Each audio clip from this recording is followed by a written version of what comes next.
से रिपीट करना चाहूंगा कि आज इस बैच की सेकंड लास्ट डे है क्लास का। कल बैच का अंतिम दिन रहेगा और सभी प्रतिभागियों को आज स्ट्रीट चिल्ड्रन एजुकेशन या स्ट्रीट चिल्ड्रन वेलफेयर हम कह सकते हैं, उसके ऊपर प्रपोजल लिखना बताया जाएगा। और कल अंतिम दिन हमारा पूरा प्रयास रहेगा कि हम आपके सामने कुछ ऐसे प्लेटफॉर्म शेयर कर सकें जहां पर आपके द्वारा ये जो तैयारी की गई है, ये जो प्रपोजल राइटिंग आपने सीखी है, इसको आप सबमिट कर सकें, जिसका कि 99% पॉजिटिव रिपोर्ट आपको मिल सके, यानी कि 99% तक आपका प्रपोजल जो है पास हो सके। बशर्ते आपको इस बात का याद रखना है कि आपके डॉक्यूमेंटेशन पार्ट, आपका वर्किंग पार्ट भी उसी हिसाब से हो जैसा राष्ट्रीय एनजीओ महासंघ आपको सजेस्ट करता आया है। चलिए जी, आज टॉपिक को आगे बढ़ाते हैं। सर, एक बार मुझे चेक करके बताइएगा कि कितने लोगों ने अभी अपना प्रपोजल ग्रुप में सबमिट किया है।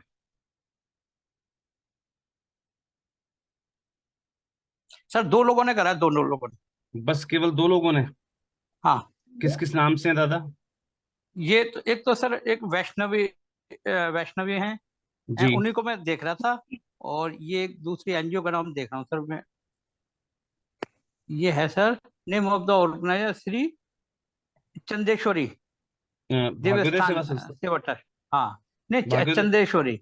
चंदेश्वरी तो सर श्री हमारे यहाँ पे श्री कोई है ही नहीं। श्री श्री चौदेश्वरी देवस्थान सेवा नहीं जी, ट्रस्ट। सर इस नाम से तो दादा कोई वो पार्टिसिपेंट है ही नहीं। प्रेमा जी का ट्रस्ट है बेंगलोर ओके का। Okay okay okay okay okay, Bangalore से हाँ प्रेमा दादा। जी का ट्रस्ट है वो। Yes great. Yes yes. तो सिर्फ 2 लोगों ने होमवर्क किया है जो ग्रुप में सर डाला है सर। मैंने ना आपके व्हाट्सएप पे सेंड किया है क्योंकि पापा नहीं है। ओके ओके ओके ओके, और मुझे आपने डायरेक्टली अभी सबमिट तो किया है? अधूरा है जी। चलिए, नहीं वैसे यानी तो कि वो अभी अधूरा है, पूरा नहीं हुआ है, मैंने आपको सबमिट कर दिया है। ठीक है जी, यानी कि 3 लोगों ने होमवर्क किया है, बाकी? Hello sir. जी सर। नमस्ते सर। नमस्कार जी। सर आज मैं थोड़ा बाहर चला गया था, फिर भी मैंने होमवर्क किया सर। आधा ही कर पाया और मैं अन्ना सारना फाउंडेशन को भेज रहा हूँ क्योंकि मेरा मोबाइल सर खराब हो गया, दूसरे नंबर से उनको मैं व्हाट्सअप कर रहा हूँ सर। वो ग्रुप किनको में डाल देंगे सर। किनको भेज रहे हैं आप? अन्ना सारना फाउंडेशन सर। अंश आरना फाउंडेशन को? 1 मिनट सर, मैं उनको भेज रहा हूँ, आधा ही कर पाया सर। वो शायद जुड़े हैं कि नहीं जुड़े हैं? और अभी हाँ सर जुड़े हैं। लेनेवो जुड़े? टैब उन्हीं अभी तो कर जुड़े दिया हैं अच्छा सर। तो। अच्छा जी जी अच्छा अच्छा अच्छा, लेनोवो टैब उन्हीं का है। जी जी। ठीक है जी। चलिए, उम्मीद करता हूं कि आपने अपना होमवर्क अच्छा करा होगा। हालांकि हम इस पे अब जो है लास्ट में बात करेंगे, क्योंकि आज हमें कुछ नया सीखना भी है। सो शैल वी स्टार्ट? दादा यस कल का प्रोजेक्ट में एक एक क्वेरी था दादा। जी। मैं आज एक पर्सन के साथ डिस्कशन कर रहा था। हम्म। सम वृद्धाश्रम को थोड़े पेरेंट्स को बच्चे लोग रखते हैं ना, मंथली एज ए फीस करके ऐसा कुछ देते करके सुन पाया मैं। किसको? मतलब सर अभी एग्जांपल एक एनजीओ वृद्धाश्रम चला रहे बोले तो वहाँ पे कोई हम्म। भी बच्चे उनके माँ बाप को रखते हैं ना, उनको मंथली वो एनजीओ को मतलब वृद्धाश्रम को एज ए एक फीस करके देते करके मैं सुन पाया। हाँ, पेड टाइप के जो है वृद्धाश्रम भी चलते हैं, बिल्कुल। ऐसा भी रहता है दादा? हाँ, ओके ओके ओके। वो होती है केयर टेकर सर्विसेज। हाँ हाँ। ठीक है जी, केयर टेकर सर्विसेज होती हैं वो। ठीक है जी। तो काफी सारी एनजीओज अपने वृद्धाश्रम को, क्योंकि क्या होता है जैसे वृद्धाश्रम हुआ या अन्य जो ये जहां से भी वॉइस आ रही है वहां अपने आप को म्यूट कर लीजिएगा प्लीज, जहां से भी शोर आ रहा हो। तो यहाँ पर जो भी वॉइस की वजह से डिस्टर्ब हो गया, मैं बताने जा रहा था। क्या होता है कि जितनी भी सर्विसेज होती है, जैसे विकलांग बच्चों की, मंदबुद्धि बच्चों की, ये जो प्रोजेक्ट होते हैं ना, इनको लगभग लगभग 3 साल लग जाते हैं। 3 साल बाद आपकी फाइल सबमिट होती है गवर्नमेंट डिपार्टमेंट को। तो वो जो 3 साल खींचने होते हैं इनको, तो उसके लिए क्या करते हैं कि शुरुआती 3 साल में ये लोग अपने अपने सेंटर्स पर जो है ना पेड सर्विसेज देते हैं। मैंने बहुत सारे एनजीओज ऐसे देखे हैं, जैसे हम गोहाना भी जाते थे, तो गोहाना में जो सिंह साहब का एनजीओ है, वहाँ भी वो बच्चों से फीस लेते हैं। तो क्योंकि अभी ग्रांट की प्रपोजल की फाइल लगी नहीं है, तो ऑब्वियस सी बात है, जो भी जो मेंटली रिटायर्ड बच्चे हैं, तो वो उनमें से कुछ बच्चों की जो है फीस दी जाती है वहाँ पर, जो गवर्नमेंट से नहीं है, सीडब्ल्यूसी से जो रेफर्ड नहीं है, उनकी वो लोग फीस भी कलेक्ट करते हैं। तो इसी प्रकार से वृद्धाश्रम वगैरह जो संस्थाएं चलाती हैं, वहाँ भी यही सिस्टम रहता है।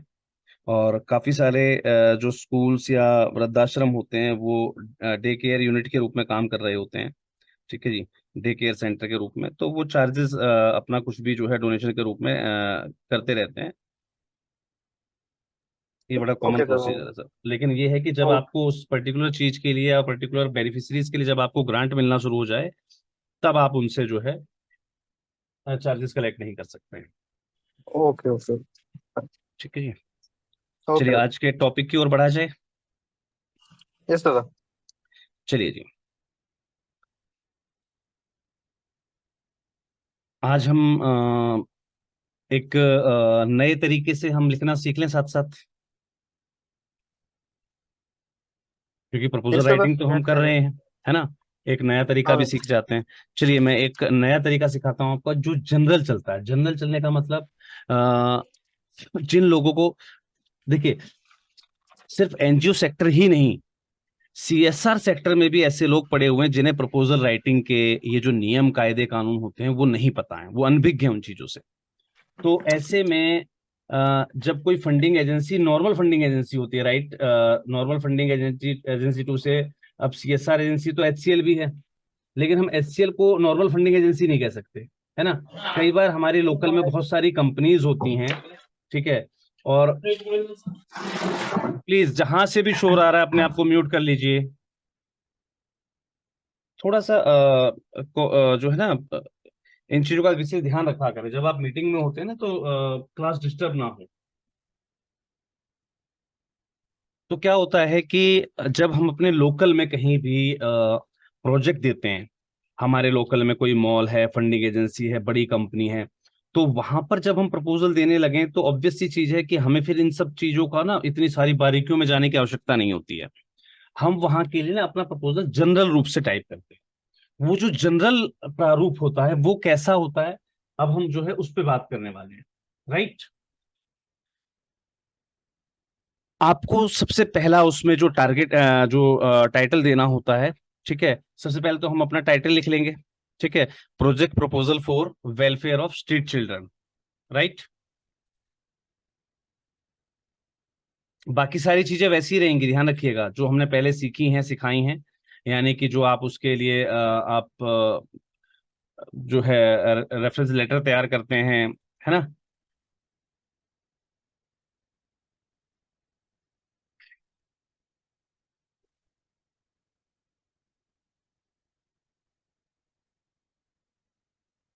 बाकी सारी चीजें सेम रहेंगी। रेफरेंस लेटर तैयार करना या इंडेक्स तैयार करना, वो सारी चीज, कवर लेटर और इंडेक्स, वो सब चीजें वैसी ही रहेंगी। तो प्रोजेक्ट प्रपोजल फॉर,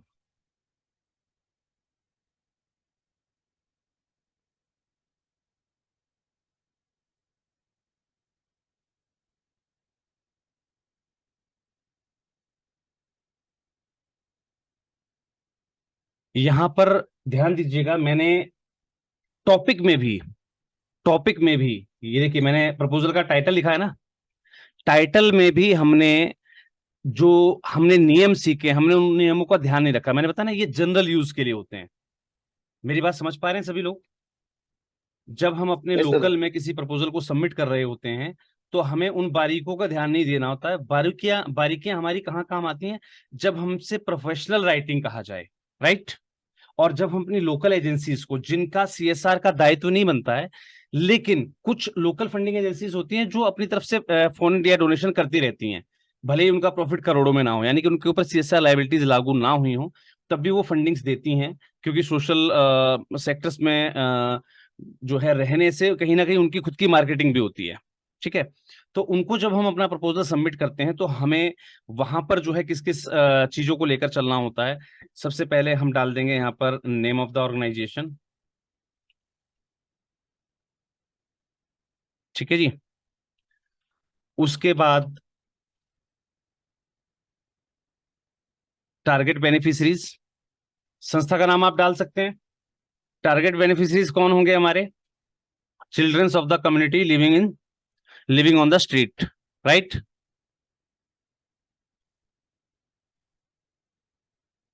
क्लियर है सभी को? Yes sir. Yes sir.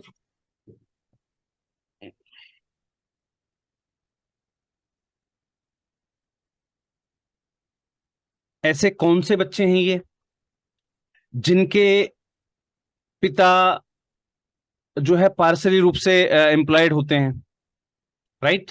यानी कि झाड़ी मजदूर। यस पार्सली एम्प्लॉयड किसे कहा जाता है? झाड़ी मजदूर को ना। वो पार्सली एम्प्लॉयड क्यों है? क्योंकि कभी झाड़ी मिल गई तो ठीक है, और रोजंदारी अगर नहीं मिली तो खाली भी है ना। एंड द वुमेन्स, महिलाएं महिलाएं कहीं ना कहीं घरों में डोमेस्टिक वर्क कर रही होती हैं। तो ये जो बच्चे रहते हैं इन्हें कहा जाता है स्ट्रीट चिल्ड्रंस, ठीक है। ये या तो गलियों में खेलने पे मजबूर होते हैं, या भीख मांगने में मजबूर होते हैं, या फिर ये वेंडिंग कर रहे होते हैं, यानी कि कुछ ना कुछ बेच रहे होते हैं। यानी कि इनका स्कूल जाना वाना ये सब चीजें नहीं होती हैं, ठीक है। इनको हम स्ट्रीट चिल्ड्रंस में काउंट करते हैं।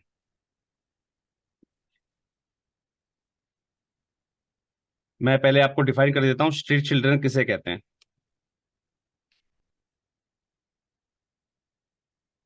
स्ट्रीट चिल्ड्रन की परिभाषा अगर हमसे पूछी जाए तो मैं इसको जो है इटैलिक कर देता हूं, क्योंकि ये हमारे उसमें के अंदर नहीं है, ठीक है। ये मैं वैसे बता रहा हूं आपको, right. Children of the society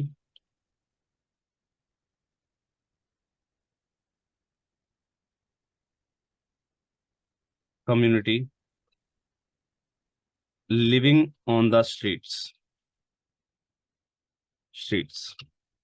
where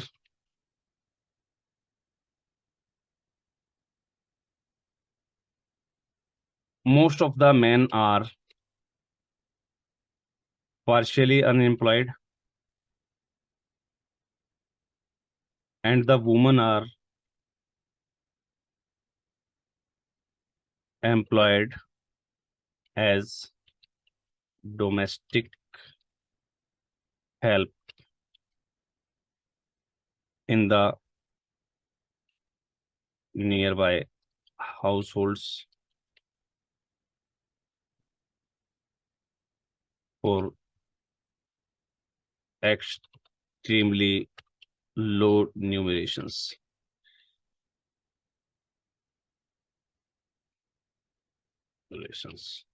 low numeration मतलब समझते हैं आप? छोटी सी सैलरी पर, गुजारा भत्ता जिसे हम बोलते हैं ना, उसे कहा जाता है न्यूमरेशन। तो छोटा सा गुजारा भत्ता उनको मिल जाता है, दैट्स इट, ठीक है। इनको कहा जाता है स्ट्रीट चिल्ड्रन। और कहीं ना कहीं अगर हमसे पूछा जाता है टारगेट बेनिफिशियरी क्या है आपका, तो हम चाहें तो यहां से यहां तक जो है हम केवल यहां तक, ये टाइटल नहीं, ये ध्यान रखिए, मैंने सिर्फ बताया आपको स्ट्रीट चिल्ड्रन की परिभाषा बताई मैंने आपको। तो ये परिभाषा के लिए टाइटल यूज नहीं करना, सिर्फ इतना हम जो है यहाँ पर टारगेट बेनिफिशियरी में डाल सकते हैं, राइट। यस, चलिए जी। प्रॉब्लम ऑफ द चिल्ड्रंस क्या आएगी हमारी?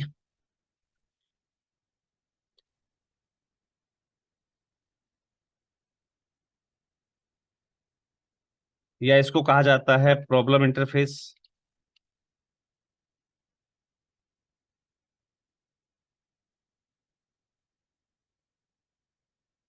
Sorry, problem preface.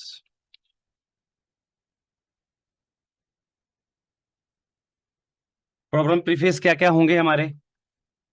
सजेस्ट कीजिए फटाफट।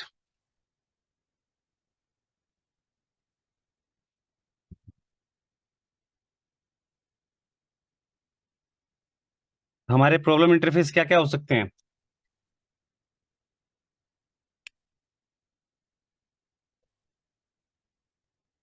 क्या हुआ, सभी साथी हैं मौजूद? मेरी वॉइस आ रही है? ये सर आ रहा है। फिर बोलते क्यों नहीं सर? जवाब दीजिए ना सभी।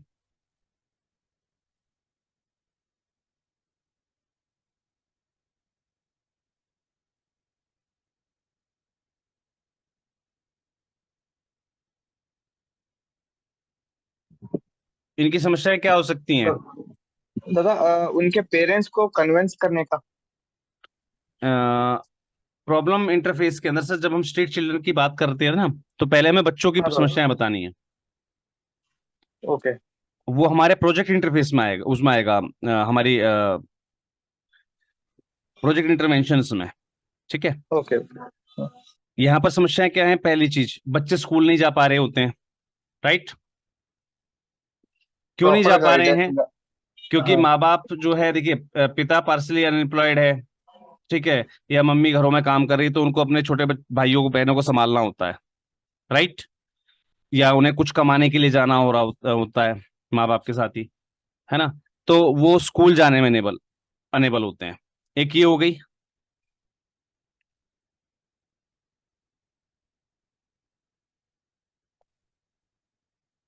दूसरा,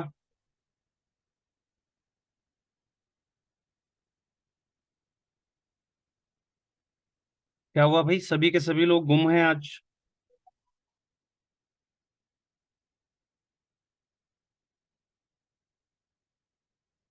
कल तैयारी की होगी ना आप लोगों ने?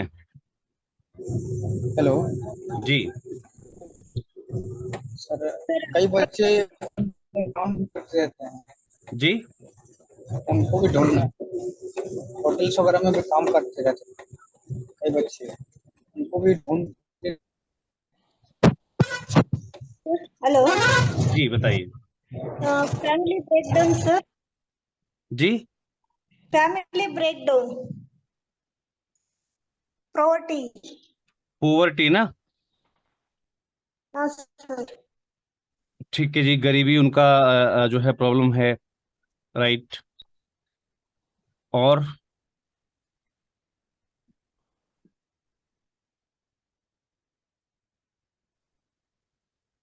सर उनके पास मनोरंजन का कोई स्थान नहीं है सर, ये लिख सकते हैं। देखिए, हेलो सर। बिल्कुल ये भी सही है।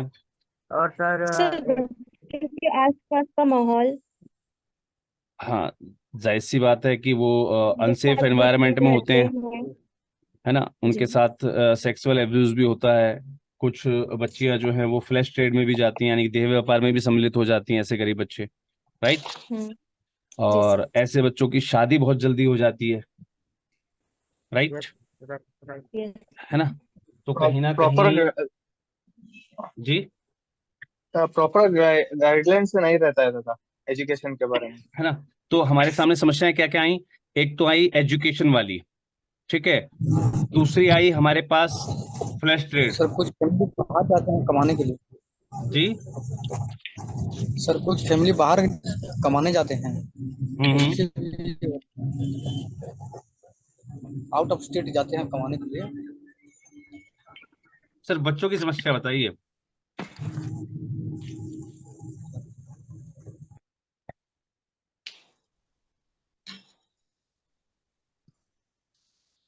कुछ सेक्सुअल एब्यूज। फैमिलीज ऐसी होती हैं जिनके पास सोर्स ऑफ इनकम कम होता है, तो वो अपने बच्चों से काम कराते हैं। तो वहां बच्चे अर्निंग करते हैं, तो इसलिए वो एजुकेशन के लिए सोच ही नहीं पाते। बिल्कुल। यहाँ पर आ गया फिर आपका earn a living.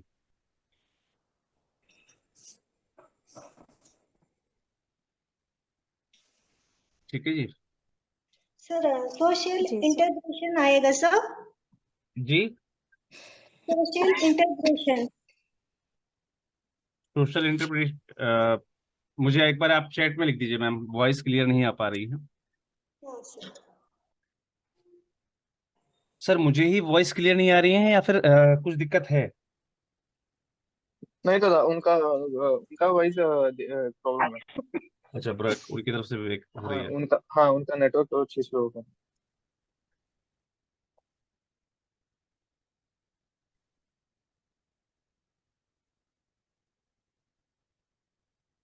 Social integration.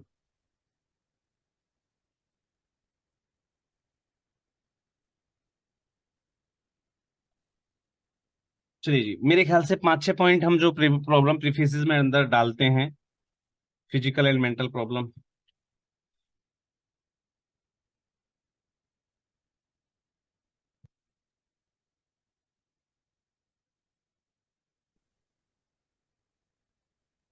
I think सो हम जो प्रॉब्लम प्रीफेसेस डालते हैं उसके अंदर 5 से 7 पॉइंट ही लिखते हैं, राइट? इनको आपको अपने वाक्यों में कन्वर्ट कर लेना है। क्लियर है?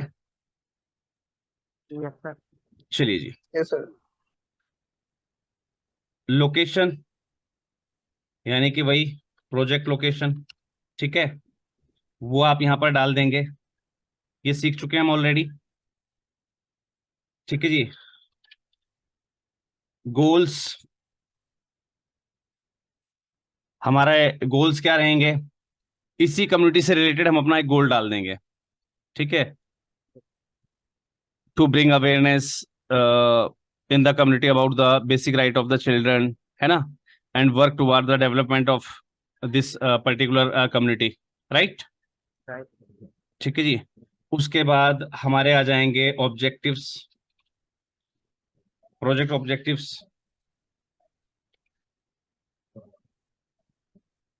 प्रोजेक्ट ऑब्जेक्टिव्स क्या क्या रहेंगे हमारे?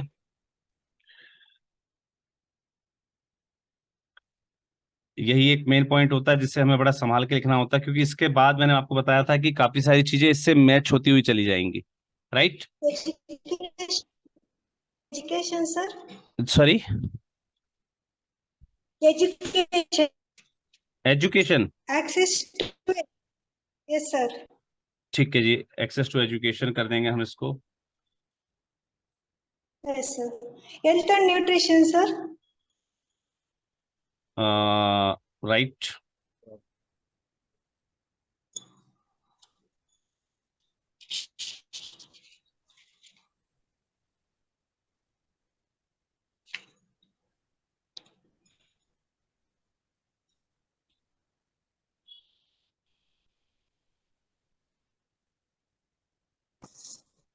सर्वाइवल, प्रोटेक्शन, जो जो इनकी प्रॉब्लम थी हम सबको काउंट करते हुए चल रहे हैं, ठीक है जी। Development,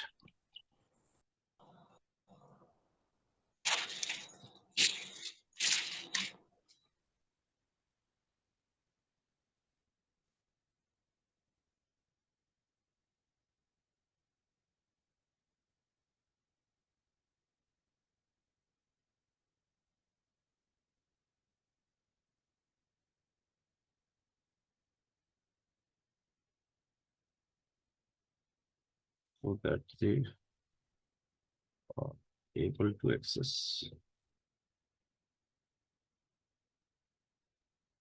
better options in life, right?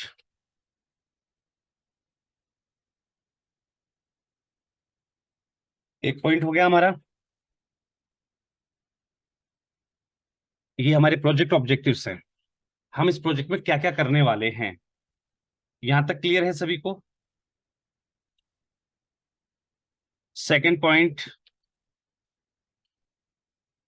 जाहिर सी बात है कि हम इनका खर्चा नहीं उठा सकते, तो हम गवर्नमेंट के साथ जो है या प्रशासन के साथ हम लिंक स्थापित करेंगे, राइट? Yes sir.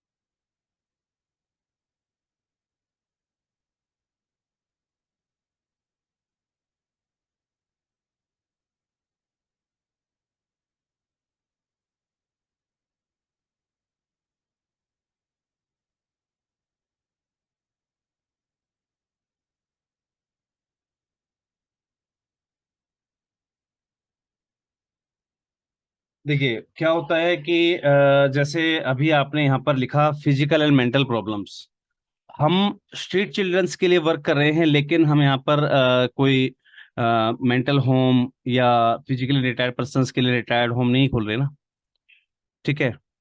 कहीं ना कहीं अगर ये बच्चे, खासकर में जो है बच्चियां सेक्सुअल एब्यूज की शिकार होती हैं, तो हम उनके लिए काउंसलिंग सेंटर तो नहीं खोल सकते अलग से, क्योंकि हम बात किस पे कर रहे हैं?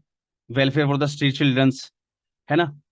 कहीं प्री मैरिज हम अवेयरनेस फैला सकते हैं, लेकिन उसके बावजूद अगर लोग ऐसा कर रहे हैं तो हमें किसकी हेल्प लेनी होगी?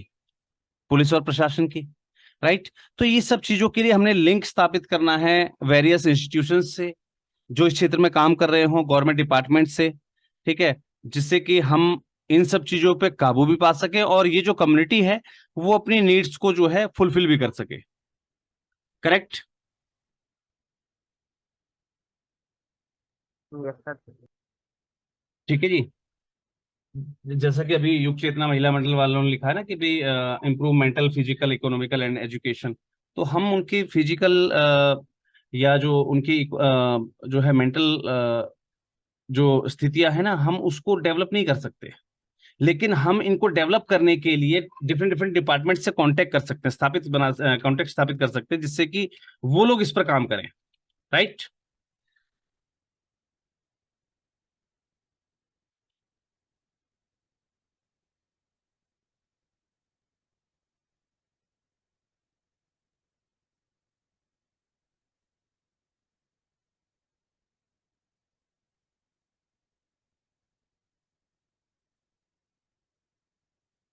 To prevent economic exploitation of children, बच्चों का पैसा कमाने के लिए जो उपयोग होता है, ठीक है, कहीं ना कहीं जो है इस प्रकार बच्चे बेचे भी जाते हैं, कहीं ना कहीं धंधे में या गलत प्रवृत्तियों में उनको उतारा भी जाता है, राइट?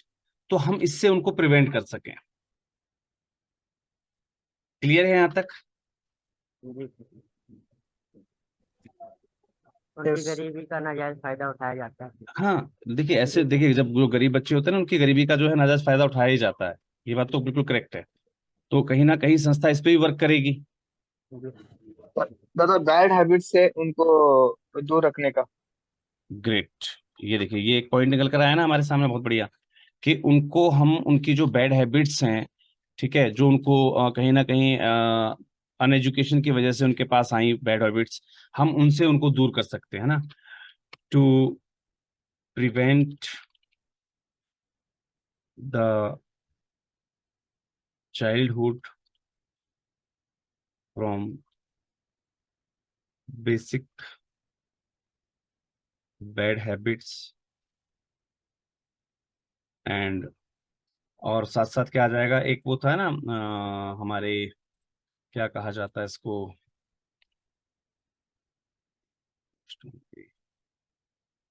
कुरीतियां, है ना, कुरीतियां, वाइसेस,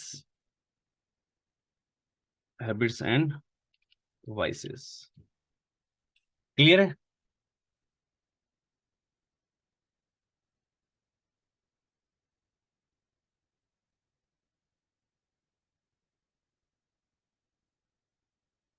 और क्या क्या पॉइंट हो सकते हैं?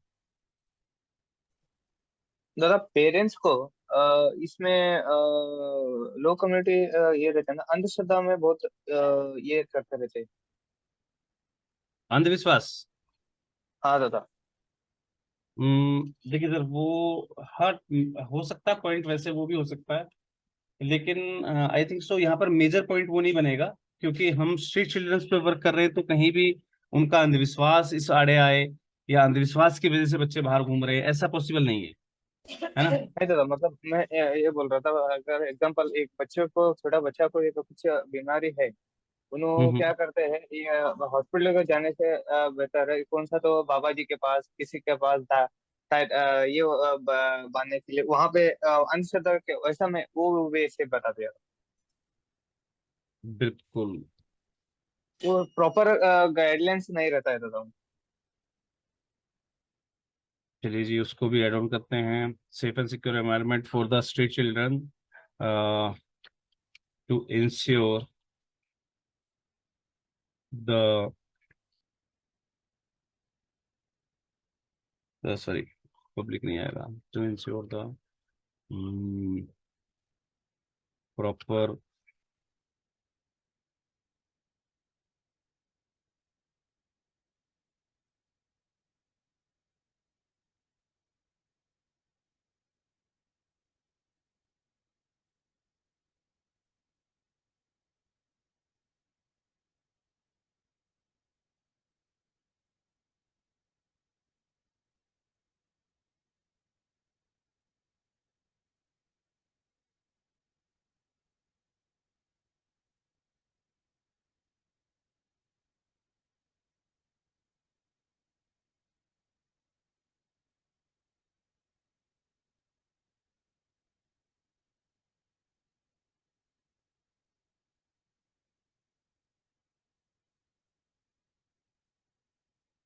yes, ensuring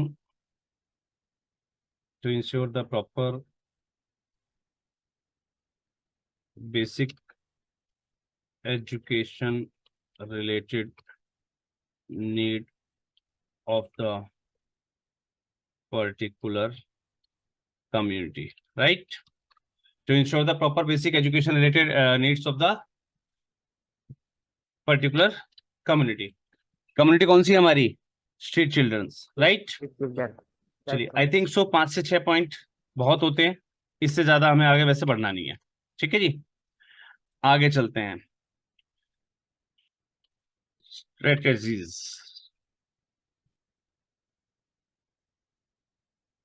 हमारी प्रोजेक्ट इंप्लीमेंटेशन स्ट्रेटजीज क्या रहेंगी?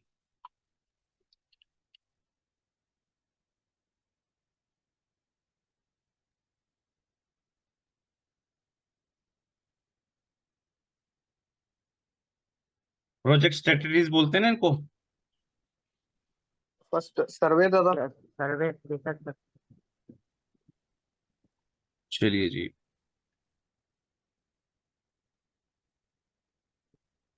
मैं मेन मेन पॉइंट लिख दूं? यस दादा, यस दादा। चलिए जी,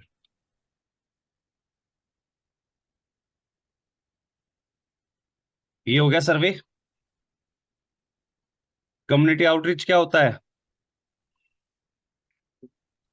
सर्वे होता है ना, यस सर। उसी को ये शब्द यूज किया जाता है। Remedial education and main streaming.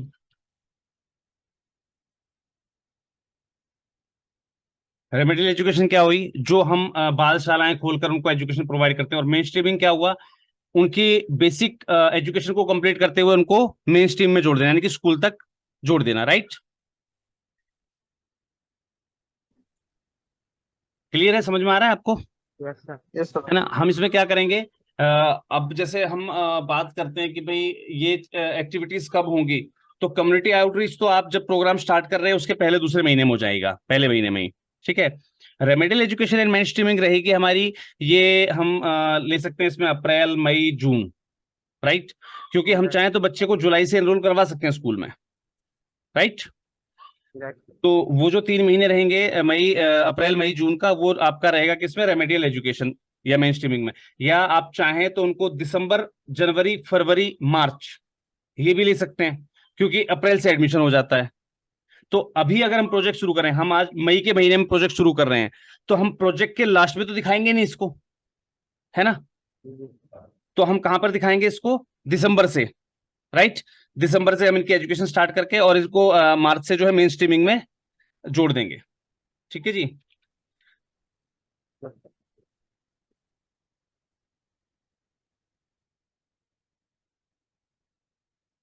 अब जो बच्चे हमारे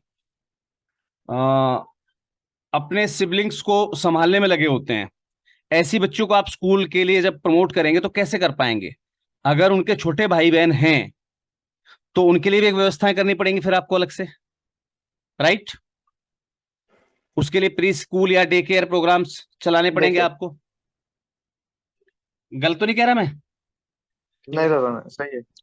मेडिकल एड हो जाएगा। मैम ने बताया था न्यूट्रिशन, राइट?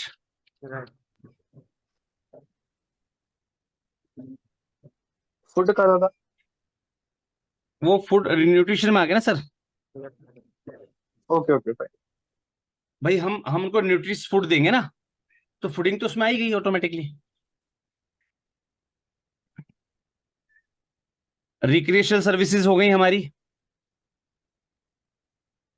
रिक्रिएशनल सर्विसेज को क्या कहते हैं हिंदी में, पता है? रिक्रिएशनल सर्विसेज, है ना? समझ गए? मनोरंजक सेवाएं। ठीक है। कहीं ना कहीं आपने बात की थी यहां पर मेंटली रिटायरमेंट की भी, राइट? तो रेफरल फॉर हेल्थ सर्विसेज क्योंकि ये सेवाएं तो आप नहीं देंगे ना उनको।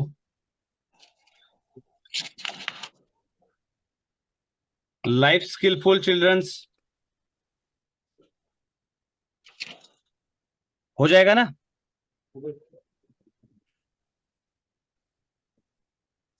हो जाएगा ना भाई? Yes sir. Yes sir. Sir establish learning centre होता है सर। जी, एस्टैब्लिश लर्निंग सेंटर सर। ये मैम आ गया ना आपका। आगे। रेमेडियल एजुकेशन और प्री स्कूलिंग क्या है मैम? ओके सर, ओके है ना? सर। रेमेडियल एजुकेशन का मतलब क्या है कि हम उनको कहीं ना कहीं अपने बेसिक मतलब जो है कच्चे रूप से हम उनको एजुकेशन प्रोवाइड कर रहे हैं। कच्चे रूप का मतलब समझते हैं कि जो गवर्नमेंट के पास एंटाइटल्ड नहीं होता है। हम बच्चों को बाल शालाएं देते हैं, क्या वो एंटाइटल्ड होती है? क्या हम उसमें बच्चे को कोई सर्टिफिकेट डिग्री दे सकते हैं? नहीं। लेकिन हम क्या है, उनकी बेसिक एजुकेशन को मजबूत कर देते हैं। है ना? प्री स्कूलिंग क्या होती है? स्कूल भेजने से पहले बच्चे को जो घर पे ज्ञान दिया जाता है।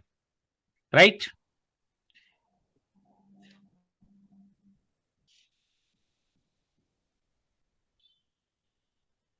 क्लियर हो रहा फैमिली है सभी को? एंगेज। Yes sir.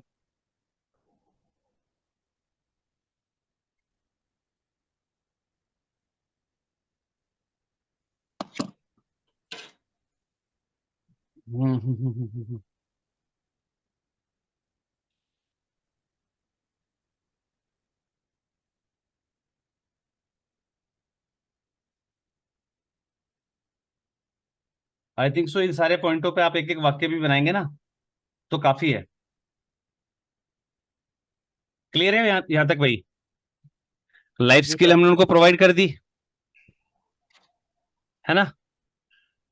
यहां तक पर्याप्त है भाई सभी को? दादा काउंसलिंग भी कर सकते हैं क्या पेरेंट्स को? देखिए सर, उसके लिए मैं मतलब अभी बच्चे को, अभी एक बच्चा कमाने के लिए जा रहा है बोले तो उसका उनका इसमें लाइफस्टाइल में थोड़ा बहुत इनकम सोर्स कम हो जाएगा। वो बच्चे को सर पेरेंट्स एग्री कर दिए तो वो आ सकता है ना? लीजिए जी। Sir family and support sir. Sorry?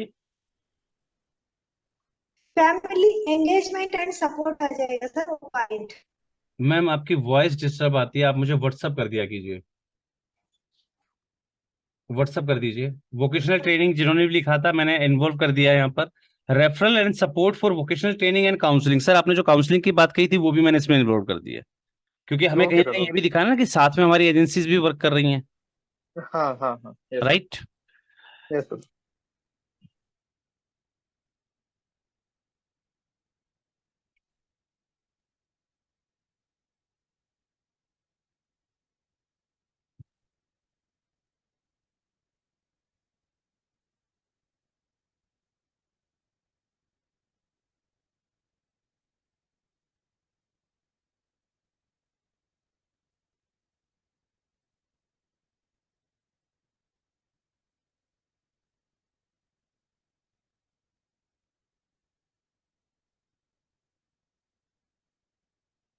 Prevent.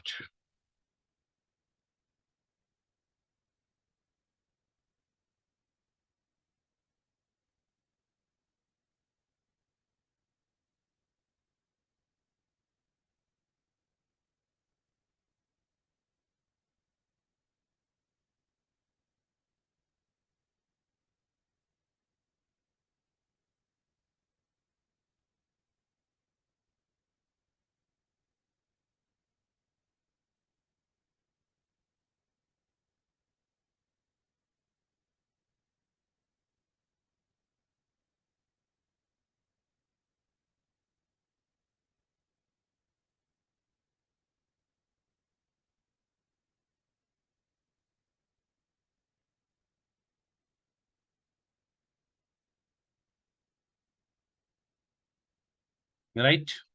ये सभी पॉइंट्स मैंने आपके जो है इन्वॉल्व कर दिए हैं। अब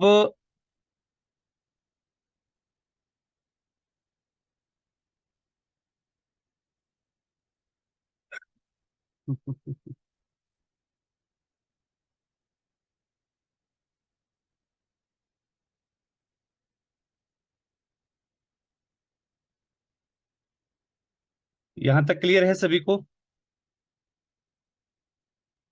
यस सर। यहां तक यस क्लियर है सर। सभी को?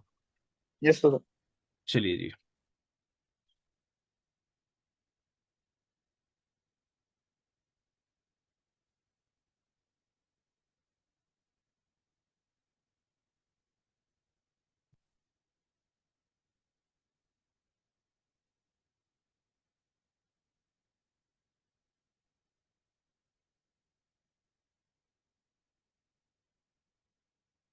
मैंने बताया था आपको कि हम इसमें कोई पैटर्न फॉलो नहीं कर रहे हैं, राइट?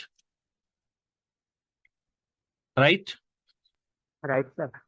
यस क्योंकि सर। हमने क्या किया यहाँ पर, मैंने बताया कई प्रकार से प्रपोजल लिखे जाते हैं, तो उसमें क्या होता है कि जब हम प्रॉब्लम प्रीफेस बता चुके होते हैं, स्ट्रेटेजी इंप्लीमेंटिंग स्ट्रेटेजीज बता चुके होते हैं, ये सब बताने के बाद फिर हम संस्था का परिचय इस हिसाब से देते हैं कि जो है हमारे प्रॉब्लम प्रीफेस से वो चीजें, हमारी संस्था की जो पहचान हमने बताई है, जो इंट्रोडक्शन जो हमने दिया है, वो हमारा कहीं ना कहीं मैच हो जाए, राइट?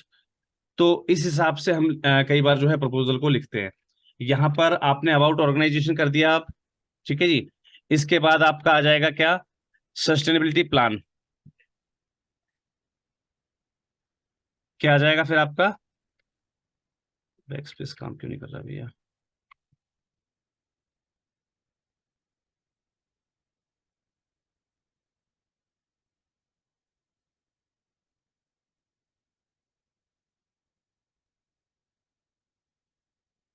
क्लियर है? मैं project problem interface, project location, goals, project objectives हो गए, प्रोजेक्ट स्ट्रेटजीज या इम्प्लीमेंटिंग स्ट्रेटजीज हो गई, अबाउट ऑर्गेनाइजेशन हो गया, सस्टेनेबिलिटी प्लान हो गया, ठीक है जी। ये हमारा यहाँ पर हमें देना होता है सस्टेनेबिलिटी प्लान, राइट?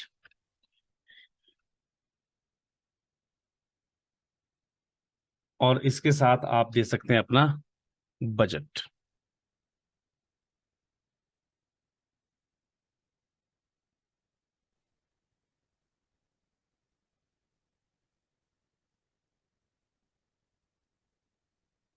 इसमें हमें वही रहेगा जिसको हमने प्रोजेक्ट स्टाफ के लिए जिसको हमें अपॉइंट किया हुआ है, ठीक है जी, उनसे हमारी मॉनिटरिंग हो जाएगी।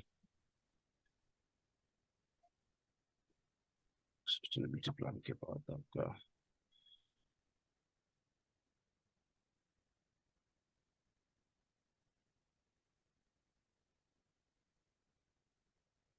Project team, project monitoring. Clear है? Yes sir. और माइलस्टोन्स।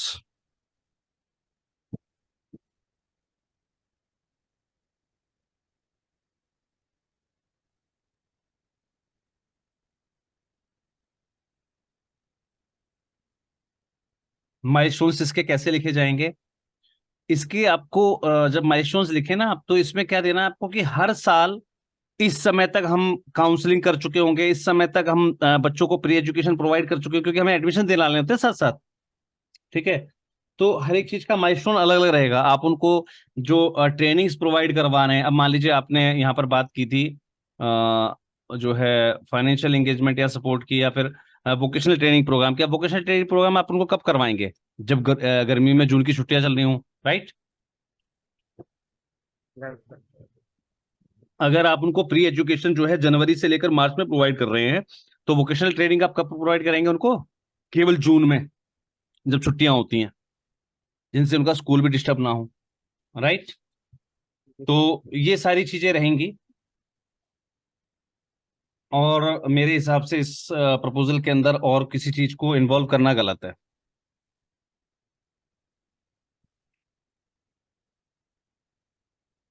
क्योंकि यहाँ पर ही आपकी एक्टिविटीज काफी सारी हो जाएंगी।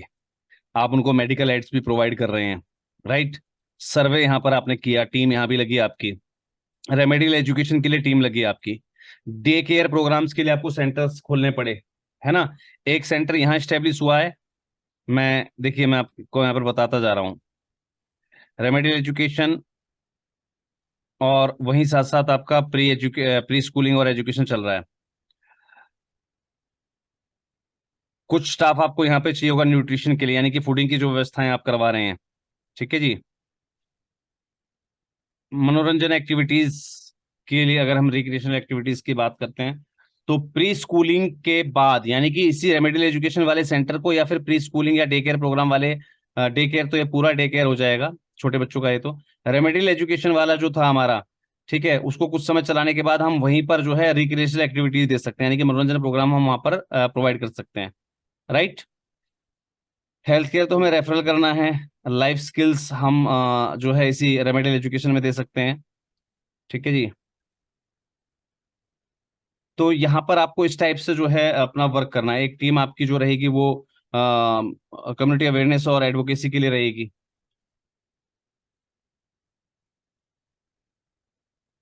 अब हमें स्टाफ की क्या क्या जरूरत पड़ी यहाँ पर? Project head, right, yes sir. है ना। उसके बाद कम्युनिटी आउटरीच के लिए हमारे पास वॉलेंटियर्स, राइट। कुछ हमें टीचर्स भी चाहिए, कुछ हमें एएनएम भी चाहिए, है ना। कुछ महिलाएं चाहिए जो टेक केयर प्रोग्राम संभाल सकें आपकी। ठीक है। मेडिकल एड्स के लिए मैंने बता दिया आपको, कुछ एएनएम भी चाहिए हमें।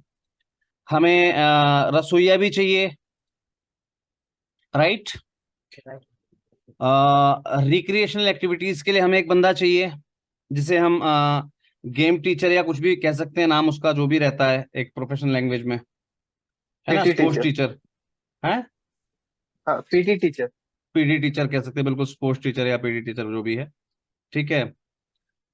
और काउंसलिंग्स और वोकेशनल ट्रेनिंग के लिए तो हमने रेफरल कर दिया है साथ वाली एजेंसी को, राइट। ठीक है। कुछ एक्सपर्ट्स चाहिए हमें जो बच्चों के साथ क्योंकि उनका एक्सप्लॉइटेशन होता है, अब्यूजिंग होती है या अर्ली मैरिजेज होते हैं, तो उससे संबंधित हमें कुछ एक्सपर्ट्स भी चाहिए, और कुछ ऐसे लोग चाहिए जिनको हम क्या कहते हैं, जैसे हम अपने प्रोग्राम में किसी मुख्य व्यक्ति को बुलाते हैं, जैसे हमें इन प्रोग्राम्स के लिए ना कहीं थाना पुलिस या इन चीजों का सहारा लेना पड़ेगा। वो लोग साथ में आएंगे और वो अवेयरनेस फैलाएंगे, भाई अगर आप ऐसा करते हैं, अर्ली मैरिजेस करते हैं, तो आपको हम जेल में बंद कर देंगे, इस टाइप से हम बुलाते हैं ना। तो उनको क्या कहा जाता है सर? Legal adviser. नहीं, लीगल एडवाइजर तो वकील हो गया, एक प्रॉपर शब्द भी होता है सर इसके लिए। प्रदीप सर, याद है सर हम ऐसे लोगों को जब बुलाते हैं? प्रदीप सर, सुन पा रहे हैं आप मुझे? हाँ जी, यस सर। सर क्या कहा जाता है ऐसे लोगों को? Resource person sir. Resource person, right. Thank you हाँ सर, जी। Thank you. रिसोर्स पर्सन की हमें आवश्यकता पड़ेगी यहाँ पर, है ना। तो रिसोर्स पर्सन को जो आप मानदेय दे रहे हैं, तो प्रोजेक्ट टीम में वो भी डाल दीजिएगा, रिसोर्स पर्सन, राइट। क्लियर हो गया भाई यहाँ पर? और अकाउंट्स करने के लिए एक आपका अकाउंट का बंदा हो गया, फिर आप एजेंसी को कोऑर्डिनेट कर रहे हैं तो कोऑर्डिनेशन में दिखा दीजिए, कोई दिक्कत नहीं। हो गया प्रोजेक्ट क्लियर? हाँ जी, यस सर। Yes sir. हो गया प्रोजेक्ट क्लियर। ठीक है। अबाउट ऑर्गेनाइजेशन में आप क्या करेंगे? एक लिस्ट बना देंगे जैसे हम वो बनाते हैं हमेशा, है ना। और साथ ही साथ फिर अबाउट ऑर्गेनाइजेशन या अबाउट एनजीओ लिखकर और वो एक डिटेल डिस्क्रिप्शन भी डाल देंगे, है ना। सस्टेनेबिलिटी प्लानिंग क्या रहेगी आपकी? सस्टेनेबिलिटी क्या प्लानिंग क्या रहेगी इसमें आपकी?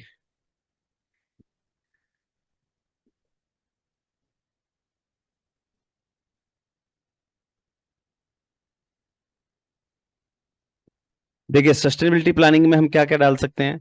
जो एल्डर गर्ल्स हैं, यानी कि जो बड़ी बच्चियां हैं, जाहिर सी बात है जब वो आपके यहाँ से सीख लेंगी, पढ़ लेंगी, है ना, तो ऑब्वियस सी बात है कहीं ना कहीं फिर वो आपके भी काम आएंगे वो बच्चे। क्योंकि जैसे वो अपने घर पर छोटे बच्चों का डे केयर करते हैं, ऐसे वो हमारे पास जो उस कम्युनिटी में बच्चे आ रहे हैं उनको डे केयर प्रोवाइड कर सकते हैं, राइट। कहीं ना कहीं इनकी माताएं जो हैं वो 200 300 500 रुपए में घरों में काम करने जाती हैं, तो ऑब्वियस सी चीज है कि वो हमारे पास भी काम कर सकती हैं। हमें उसके लिए अलग से आया स्टाफ कुछ भर्ती करने की आवश्यकता नहीं पड़ेगी, राइट, है ना। और यस सर। कहीं ना कहीं हम उस कम्युनिटी के लिए वर्क कर रहे हैं, तो उस कम्युनिटी से हम सेल्फ जनरेशन भी कर सकते हैं फंडिंग्स की, है ना, डोनेशन के रूप में, छोटे छोटे डोनेशन के रूप में। यानी कि जो हम उनको काम प्रोवाइड कर रहे हैं, मान लीजिए उन महिलाओं के लिए हमने कहीं से वोकेशनल ट्रेनिंग या कुछ काम की व्यवस्था करवाई, उनकी इकोनॉमिक स्ट्रेंथ को बढ़ाने के लिए हमने डिपार्टमेंट या किसी संबंधित एजेंसी से वर्क कर जोड़ लिया उनको, तो हम वहां से जो उनकी अर्निंग्स हो रही है उसमें से एक छोटा सा पार्ट हम डोनेशन के रूप में इस प्रोजेक्ट के लिए ले सकते हैं, राइट। तो ये हो गए आपकी सस्टेनेबिलिटी प्लान। तो आप इस प्रोजेक्ट को जो है, अगर गलती से फंडिंग बंद हो जाए, आगे कोई एजेंसी फंडिंग देने से मना कर दे, बंद कर दे कुछ समय देने के बाद, तो आपका प्रोजेक्ट सेल्फ सस्टेन हो जाएगा। क्लियर है। बाकी आपकी कुछ की खुद की फंडिंग होती है, पब्लिक फंड, डोनेशन, चैरिटी।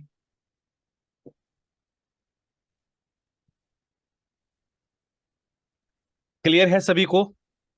अगर क्लियर है तो एक बार चैट बॉक्स में क्लियर लिख दीजिएगा। एक बार चैट बॉक्स में क्लियर लिख दीजिएगा सभी लोग।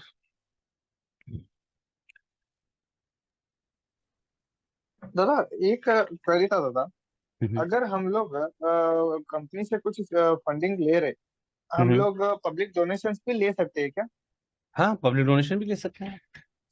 ओके। भूख लग रहा है। चलिए जी, आज की जानकारी सर आपको पसंद आई और आज हमने एक और प्रपोजल लिखना सीखा है। अब ऑब्वियस सी बात है, हम 3 से 4 या 4 से 5 प्रपोजल हम लिखना सीख चुके हैं। अब इन प्रपोजल्स का हम करें क्या, राइट? समस्या है कि इन प्रपोजल्स का हम करें क्या। लिखना हम सीख गए हैं, भरना ऑनलाइन हम सीख गए हैं, लेकिन फंडिंग एजेंसी कौन है, कहाँ है? और अगर मान लीजिए मैंने कोई आपको डाटा शीट प्रोवाइड कर भी दी, क्या वो पर्टिकुलर फंडिंग एजेंसी मेरे एरिया में फंड करती है कि नहीं करती है? या वो पर्टिकुलर फंडिंग एजेंसी किस टॉपिक पर फंडिंग प्रोवाइड करती है, किस सोशल सेक्टर को फाइनेंस करती है, क्या हमें पता है? एक बार अनम्यूट कर लीजिएगा सभी अपने आप, और बैकग्राउंड का भी ध्यान रखिएगा, अगर बैकग्राउंड से नॉइस नहीं आना चाहिए। अगर आपके यहाँ नॉइस है तो आप बेशक म्यूट रखिएगा अपने आप को। यहाँ पर ये दिक्कतें आएंगी ना आपको। प्रपोजल हम लिखना सीख चुके हैं, ठीक है। कुछ एजेंसी होंगी जैसे जो अभी महीना, 8 महीने, 10 महीने पुरानी है ना। अब वो कहेंगे सर कहीं भी प्रोजेक्ट लगाने जाओ 3 साल मांगते हैं हमसे वो, तो ऐसे में हम किसको जमा करें, राइट? ये सारी चीजें आएंगी। तो कल हम एक स्पेशल कल की जो हमारी स्पेशल क्लास रहेगी, उसके अंदर मैं आपको किसी फंडिंग एजेंसी का डाटा देकर आपको मूर्ख बना दूं। इसे मूर्ख बनाना भी कहते हैं। क्यों कहते हैं मैं आपको बताता हूं क्लियर। किसी भी फंडिंग एजेंसी का डाटा देने से कुछ नहीं होगा, सिर्फ क्या है, आप एक बेवजह का प्रयास कर लेंगे। शायद बहुत ही कम लोग वैसे प्रयास करते हैं, मैंने बताया ना 100 लोग सीखते हैं तो 20 लोग उस पर इंप्लीमेंट करते हैं। सीखने बैठेंगे 100 लोग, सीखेंगे सिर्फ 20 लोग, बाकी 80 लोग सिर्फ हाजिरी लगाते हैं, टाइम पास करते हैं अपना, क्योंकि घर में खाली बैठे हैं, कहीं घर वाली ये ना कह दे भाई बर्तन धो दे, है ना। तो मीटिंग का बहाना ले लेते हैं, यादव जी की क्लास चल रही है, मुझे उसमें ज्वाइन होना है ना। तो ये सब चीजें रहती हैं, तो बहुत कम लोग उस पर इंप्लीमेंट करते हैं। तो डाटा देके के मैं आपको जो है बेवकूफ बना दूं, वो भी गलत है। आपके साथ कल एक ऐसा प्रोसीजर, एक ऐसा प्लेटफॉर्म शेयर किया जाएगा जहां पर प्रपोजल आपका रहेगा, डॉक्यूमेंटेशन, एनजीओ प्रोफाइल आपका रहेगा, लेकिन फंडिंग एजेंसी खुद ब खुद आपके प्रपोजल के लिए चलकर आएगी और आपके एरिया से आएगी। कल ऐसा डाटा प्रोवाइड कर दूं मैं आपको? Yes sir. बिल्कुल। बिल्कुल चाहिए ना। और जब आप इस प्रपोजल को लगाएं, यानी कि जो भी संबंधित एजेंसी, यानी कि आपने अगर एक प्रपोजल सबमिट कर दिया है ना, तो उसके पास आउट होने के चांसेस भी 90% हो। ऐसी कुछ व्यवस्था भी चाहिए आपको, राइट? तो कल एक छोटा सा काम करके आना है आपको, करके आएंगे। कल आपके पास आपकी संस्था के सारे डॉक्यूमेंट्स होने चाहिए, registration, pan, 12A, ATG, CSR1। Clear है? आपके हाथ में होने चाहिए, मुझे नहीं देना है आपको, आपके हाथ में होना चाहिए, ठीक है। या फिर आप अपनी डिटेल कहीं पे नोट कर लीजिएगा, वैसे आप डॉक्यूमेंट साथ रखेंगे तो बहुत अच्छा रहेगा, कल आपको अपने डॉक्यूमेंटेशन अपने साथ रखने हैं, और हम जो है कल आपके साथ एक ऐसा प्लेटफॉर्म शेयर करेंगे जहां पर जब आप कोई ग्रांट एप्लीकेशन करते हैं तो आपके प्रपोजल के सैंक्शन के जो चांसेस हैं वो 80% तक इंक्रीज हो जाते हैं। साथ ही साथ कल मैं आपके साथ लगभग 25 ऐसी बातें शेयर करूंगा जो आपके प्रपोजल को इफेक्टिव बनाती हूं।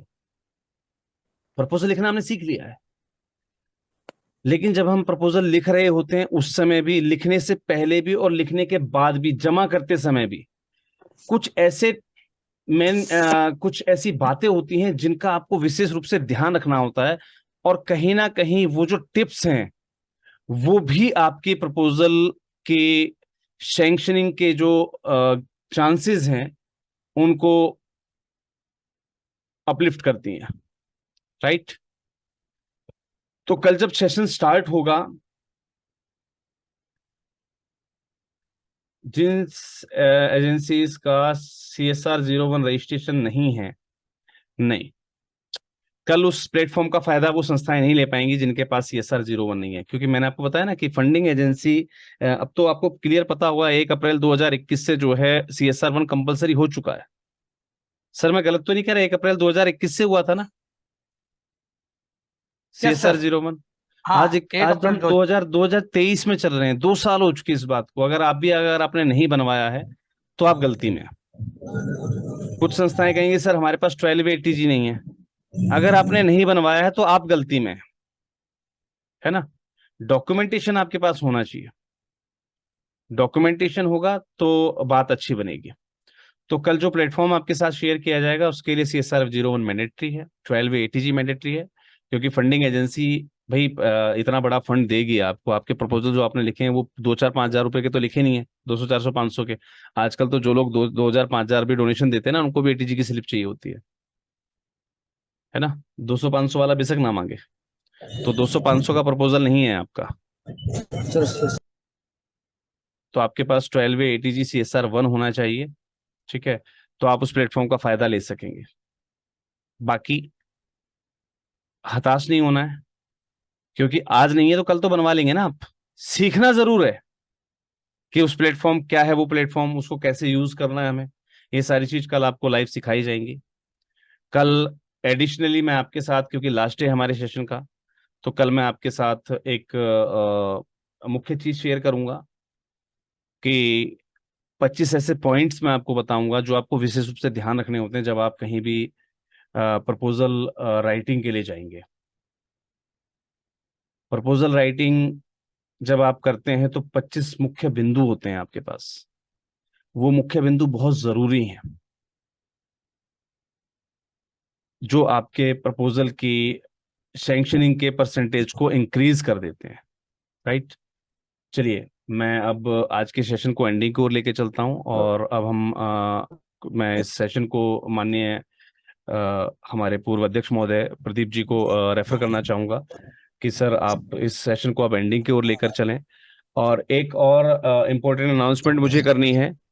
कल आपकी जहां से भी शोर आ रहा है, बार बार म्यूट, सर मैं बाहर निकाल दूंगा मीटिंग से, प्लीज। एक बार मना कर दिया जाता है, बार बार आप अनम्यूट कर रहे हैं, मैं बार बार म्यूट कर रहा हूं, आपको डिस्टर्बेंस आ रही है आपकी ओर से। कल की क्लासेस जो रहेंगी वो समय से पहले स्टार्ट होंगी। मुझे आप बता दीजिए आप समय से पहले में ठीक हैं या कल हम 9 बजे स्टार्ट करें, क्योंकि मेरा 8 से 9 का कल कोई स्पेशल सेशंस है, और वो पहले से डिसाइड थे 1 महीना पहले से। तो कल और परसों मेरे स्पेशल सेशंस हैं 8 से 9 के बीच में, सॉरी 7 से 9 के बीच में। तो कल हम सेशन को 7 से पहले लें या 9 के बाद लें, ये चीज मुझे एक बार आप चैट बॉक्स में कंफर्म कर दीजिए प्लीज।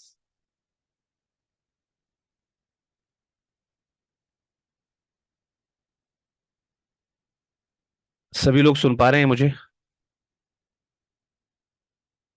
एनी टाइम 9 PM, देखिए सबके जवाब आएंगे, उसी हिसाब से समय निर्धारित किया जाएगा। क्योंकि जिस तरफ वोट ज्यादा होंगे उसी तरफ को हम फॉरवर्ड कर देंगे। सर एनी टाइम वाला जवाब कंसीडर नहीं किया जाएगा क्योंकि ये दोनों में काउंट हो रहा है, आपके वोट दोनों तरफ जाएंगे फिर।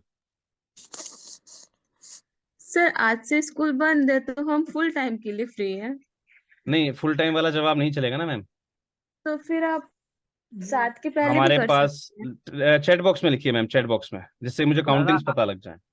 दादा आप ऐसा मिसाल दे रहे हैं, ओके, सभी लोगों को एक चीज के लिए एनी टाइम आप कभी फ्री माइंड फ्री रहता है, आराम से बैठते हैं ना, तभी वो हम लोग रेडी हो जाएंगे। After 9 PM, 9 PM, 9 PM, 9 PM वाले 4 आ गए हैं और 7 से पहले वाले दो दो लोग आए हैं। यानी कि हम 9 PM रखते हैं, राइट। 1 2 yes sir. 3, 1 2 3 4, 4 और 3 7, 3 3 6, 2 3 3 6 3 9 और 1 10।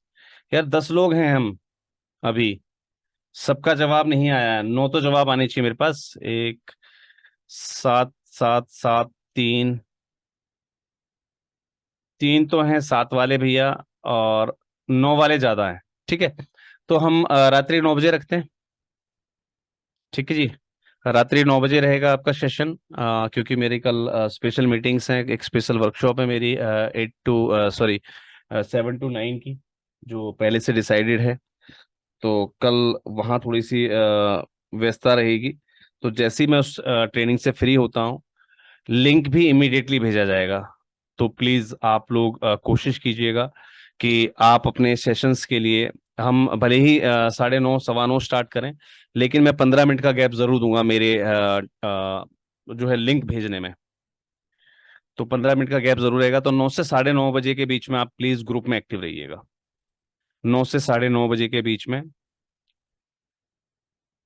क्या मैं CSR 1 अप्लाई कर सकता हूँ? सर अगर आपके पास 12 ATG है तो आप CSR 1 के लिए अप्लाई कर सकते हैं। ठीक है जी, चलिए मैं माननीय अध्यक्ष महोदय को हैंडओवर करना चाहूंगा कि अब मीटिंग को वो जो है एंडिंग की ओर लेके चलें। माननीय अध्यक्ष महोदय, over to you sir. Thank you sir. सभी साथियों को नमस्कार।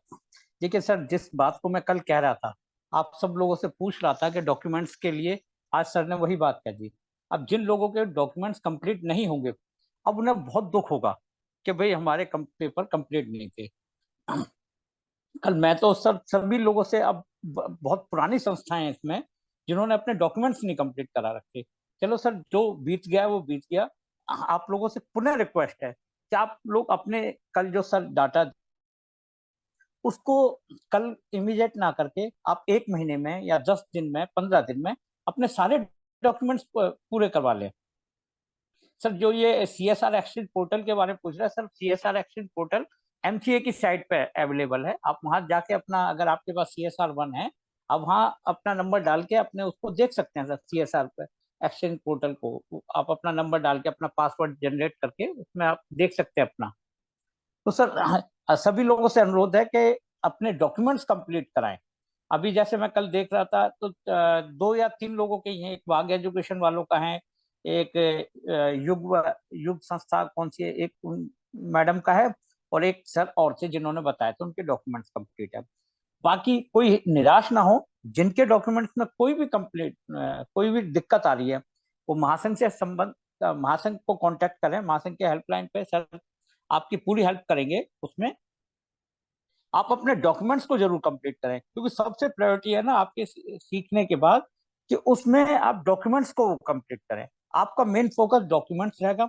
आपने सब कुछ सीख लिया और आपके पास डॉक्यूमेंट्स कंप्लीट नहीं है तो सारी आपकी मेहनत बेकार हो जाएगी। आप लोग अपने डॉक्यूमेंट्स को कंप्लीट करें और फोकस करें। इतने जब तक आप डॉक्यूमेंट्स वो नहीं कर पाते तो आप अलग अलग सेक्टर में क्या इसको प्रोजेक्ट लिखने को, अपनी वोकेबलरी बढ़ाने को, जैसे सर ने टूल्स जो दिया उस पर डाल के उससे और आप अपने प्रोजेक्ट को कितना अच्छी तरीके से लिख सकते हैं। आप लोग जैसे भी जहां भी जिसमें करें, एक चीज और मैं कहना चाहूंगा साथियों, अगर जैसे भी आप NGO वाले हैं, सबके बैंक अकाउंट देखिए, जिस किसी का भी बैंक अकाउंट उसका हो कोऑपरेटिव बैंक का, प्लीज या तो आपका जो बैंक हो नेशनलाइज्ड बैंक में हो, या अगर प्राइवेट बैंक है तो ICICI है, एक्सिस है, IDF, HDFC, IFDC, cooperative bank में प्लीज आपके अकाउंट ना हो। अगर कोऑपरेटिव बैंक में होंगे तो आप किसी सीएसआर फंडिंग एजेंसी को या कहीं करेंगे, क्योंकि कई बार क्या है उसमें सब जगह नेट बैंकिंग तो है, मगर वो कंपनियां ना आपके उसमें नेशनलाइज बैंक को ज्यादा प्राथमिकता देती है, या बड़े बड़े बैंक मार्केट में एक्सिस बैंक, वो ये आपको फैसिलिटी बहुत देंगे। आप अपने बैंक को अपडेट करें, क्योंकि बैंक बहुत जरूरी है। अगर आप किसी बहुत से लोगों ने, जैसे मैं कल भी कई लोगों से मेरी बात हुई, उन्होंने बैंक में पिछले कई सालों से ट्रांजैक्शन ही नहीं करी। सर आप अपने बैंक को कि हम तो काम कर ही नहीं रहे, हमारे पास तो कहीं से फंड नहीं आ रहा, तो हम कैसे करेंगे? सर आप अपने बैंक को अपडेट रखें। अगर पता नहीं आपकी केवाईसी भी अपडेट है कि नहीं, क्योंकि मेरी खुद की, जबकि मैं बिल्कुल अपने प्रोसेस में, मेरा सारा कुछ चल रहा था, सब कुछ ठीक ठाक चल, उसके बाद भी इस साल में मेरा 2 बार बैंक अकाउंट बंद हुआ केवाईसी के बाद। केवाईसी डन होने के बाद भी उसमें कोई डिस्क्रिपेंसी, कोई आ गई थी, कोई कमी नजर आई थी, बैंक ने फिर दोबारा मेरे को केवाईसी के लिए कहा, जबकि मेरा बैंक का अपडेट था पूरा हर महीने। अभी मैं जैसे सबको पता है फंडिंग का काम कर रहा था, जबकि मेरी ट्रांजैक्शन भी डेली हो रही थी, मगर किन्हीं कारणोंवश बैंक का अपने रूल्स है। तो आप सब लोगों से रिक्वेस्ट है, आप अपने बैंक का वो जरूर देखें कि आपका अकाउंट अपडेट है नहीं, है या नहीं। एक बार उसमें से पैसे निकाल कर एक बार जमा करके देख लें तो आपको पता लग जाएगा, क्योंकि जमा करने पर तो आपको नहीं वो होगा, आप उसमें से जब पैसे निकालने जाएंगे तो उस पता लग जाएगा कि आपकी केवाईसी अपडेट है या नहीं। बाकी समय काफी हो चुका है, आप सब लोगों का बहुत बहुत धन्यवाद। कल जो कि क्लास सर ने बता ही दिया कि 9 बजे के बाद है, हम सब लोग कल 9 बजे मिलते हैं। कल आप अपना खाना, जो महिलाएं अपने खाने का जो उनका प्रोसेस है, जो भी घर का काम है, सभी अपने कर लें। और आप लोग दोबारा, आप लोगों को कह रहे हो, आप निराश ना हो, अपने डॉक्यूमेंट्स को कंप्लीट कराएं। और डॉक्यूमेंट्स को कंप्लीट कराने में कोई आपको दिक्कत आ रही होगी, आप महासंघ की हेल्पलाइन पे कांटेक्ट करें, आपको पूरी हेल्प की जाएगी। इन्हीं बातों के साथ बहुत बहुत धन्यवाद। आप सबको शुभ रात्रि। Over to Yadav ji. कि सर किसी को भी हताश होने की आवश्यकता नहीं है जिनके पास डॉक्यूमेंटेशंस कंप्लीट नहीं है। देखिए मैंने 2 मियाँ बीवी की लड़ाई देखी, स्टेशन पे लड़ रहे थे, कारण जानने का प्रयास किया तो पता लगा पति शाम को 4 बजे से कह चुका था तैयार हो जा तैयार हो जा, चल रहे हैं चल रहे हैं। अब पत्नी तैयार होने में इतना व्यस्त हुई, उनकी ट्रेन थी 6:30 बजे की दिल्ली के लिए, और ये वाकया था लगभग 7 बजे का। तो बोला सर 2 घंटे हो गए, 2.5 घंटे लगा दिए इसने तैयार होने में, ट्रेन निकलवा दी, अब बताओ अगली ट्रेन तो 8:30 बजे है। और औरत क्या कह रही, देखा ढंग से तैयार नहीं होने दिया, 1 घंटा पहले बुला लिया, 8:30 वाली से चले जाते। तो देरी कहीं नहीं हुई है, आपने आप प्री मैच्योर हो गए हैं, आपने प्रपोजल राइटिंग सीख ली है, बहुत अच्छी बात है। डॉक्यूमेंटेशन नहीं था, कोई दिक्कत नहीं, बन जाएगा आपका, कोई बड़ी चीज नहीं है, डॉक्यूमेंटेशन बन जाएंगे, कोई बड़ी चीज नहीं है। लेकिन एटलीस्ट आपने प्रपोजल राइटिंग तो सीखी, क्योंकि कहीं ना कहीं मैं एक चीज बड़े गर्व से कह सकता हूं आज पूरी क्लास के लिए, क्योंकि हमारा कल लास्ट डे रहेगा, शायद इतनी बातें करने का हमें कल मौका नहीं मिलेगा। आप ये जो अनमेच्योर जो कंसल्टेंट्स होते हैं ना, उनसे बेहतरीन प्रपोजल लिख सकेंगे अपने लिए खुद का, क्योंकि सारे पॉइंट्स आपको पता हैं कि हमें क्या क्या चीजें डालनी होती हैं, क्या क्या चीजें नहीं डालनी होती हैं। एटलीस्ट अगर आप किसी स्पेशल एजेंसी से, किसी जो है इससे बेहतरीन एजेंसी से अगर आप प्रपोजल लिखवा रहे हैं, तो एटलीस्ट आप काउंट कर पाएंगे, देख पाएंगे उसने कहाँ गलती छोड़ दी है। अगर आप किसी हाईफाई एजेंसी से प्रपोजल लिखवा रहे हैं तो एटलीस्ट आप ये काउंट कर पाएंगे उसने कौन सा पॉइंट नहीं डाला, कौन सा पॉइंट डाल दिया, उसने क्या चीज एक्स्ट्रा डाल दी। राइट, मैंने बहुत सारे लोगों के प्रपोजल्स देखे हैं, आप यकीन नहीं करेंगे, रोड सेफ्टी एडवोकेसी के प्रोजेक्ट में भी ड्राइवर की तनख्वाह जोड़ रखी है, क्योंकि उन्हें खुद कुछ पता नहीं है, कंसल्टेंट बन के बैठ गए। ठीक है, लास्ट ईयर मुझे याद है एक नई एजेंसी मार्केट में आई, काफी अच्छे उन्होंने एड्स दिए। ठीक है, कभी आपने देखा महासंघ ने कभी ऐड दिया कि ये वाला ग्रांट आया हुआ हम भरवाते हैं, पैसे लेते हैं, सर्विस देते हैं? कभी आपने माधव एनजीओ कंसल्टेंसी या मेरे बारे में सुना है, द एनजीओ गुरु टीम के बारे में सुना है? नहीं। क्यों? याद रखिएगा, जिसे आपको लूटना होगा ना, उसके एडवर्टाइजमेंट आपको बड़े अच्छे मिलेंगे और वो आपको आगे बढ़ के कॉल भी करेगा। आप में से बहुत से साथियों ने मुझे क्वेरीज भी की होंगी, सर ये चीज बनवानी है, वो चीज बनवानी है। शायद मैंने आपको रिप्लाई दिया हो या ना भी दिया हो। राइट, होता है ये। जिनके पास नॉलेज होती है ना, मैं आपको बड़ी प्रैक्टिकल चीज बता रहा हूं। काफी लोग मुझसे सवाल करते हैं कि सर बेरोजगारी बहुत हो गई है। बेरोजगारी बिल्कुल भी नहीं हुई है। जिसके पास गुण और हुनर है और जो ईमानदारी से काम करना जानता है, उसे काम कहीं भी मिल जाता है। वो कभी खाली नहीं बैठता। जिसे हरामखोरी करनी है उसके लिए तो बेरोजगारी है। गलत तो नहीं? हम ये कहें जी हम बेरोजगार हैं, बेरोजगार हैं, बेरोजगार, हमारा एक पड़ोसी बेरोजगार है। अरे यार ठीक है, कोई ढंग की जॉब नहीं मिली, लेकिन जब तक नहीं मिल रही तब तक वो कुछ तो जो है साथ में काम कर सकता है ना। सप्लीमेंट्री वर्क कुछ ना कुछ तो कर सकता है ना। हुनर होना चाहिए, करने की लगन होनी चाहिए आपके अंदर। तो जिस कंसल्टेंट के पास हुनर या गुण है, उसे इतनी फुर्सत नहीं होती कि वो अपने ऐड डाल पाए। बड़ी प्रैक्टिकल चीज बता रहा हूं मैं आपको। जिसका ऐड आपको दिख जाए, समझ जाना आप। लेकिन फिर भी आप अगर कहीं से किसी की जरूरत पड़ भी जाए ना, तो आप एटलीस्ट अपने चीज को जज कर सकते हैं। और ऐसे जो है ना, सेमी स्किल्ड कह सकता हूं मैं इनको, ऐसे सेमी स्किल्ड जो लोग होते हैं, ऐसे सेमी स्किल्ड जो कंसल्टेंट होते हैं ना, उससे बेहतरीन तो आप खुद अपने लिए प्रपोजल लिख पाएंगे। तो मेरी आप लोगों से विनती है कि कभी भी अपनी प्रपोजल राइटिंग के लिए किसी को भी 1 रुपया खर्च करने की आवश्यकता नहीं है। कभी भी किसी को अपने मेहनत की गाड़ी कमाई मत पकड़ाना कि वो आपका प्रपोजल लिख दे। राइट, क्लियर है?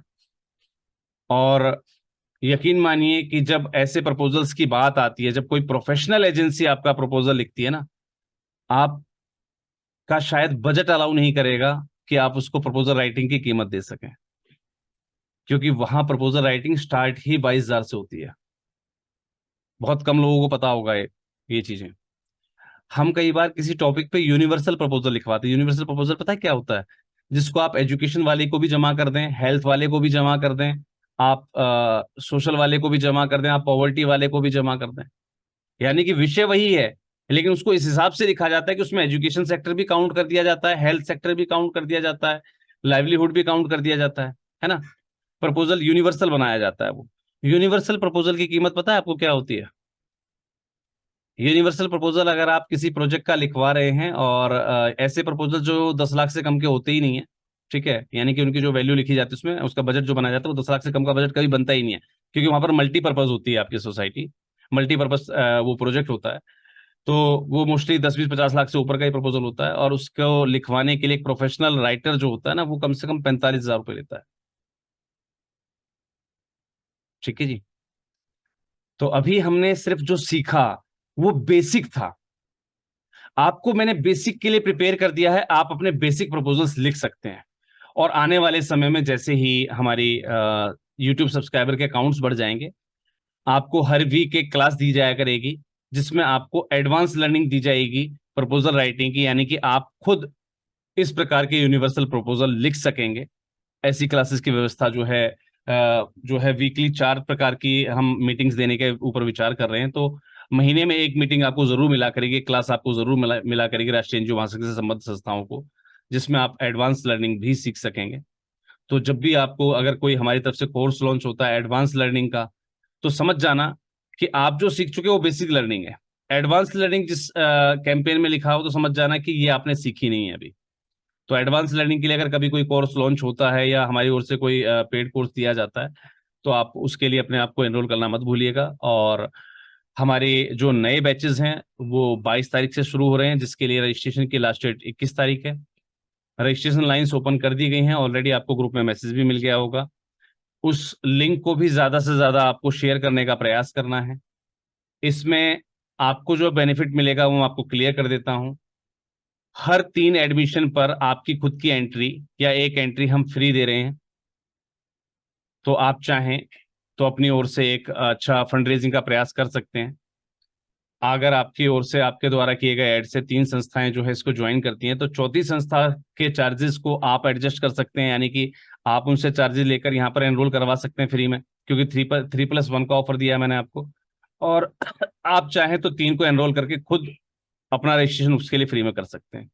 तो रजिस्ट्रेशन लाइन्स ओपन कर दी गई हैं और हमारे बैचेस जो है 22 तारीख से स्टार्ट हो जाएंगे, जो कि 31 तक चलेगी। लगातार 10 दिन की ट्रेनिंग का सेशन दिया गया है और इसमें भी हम बेसिक से ही स्टार्ट होंगे।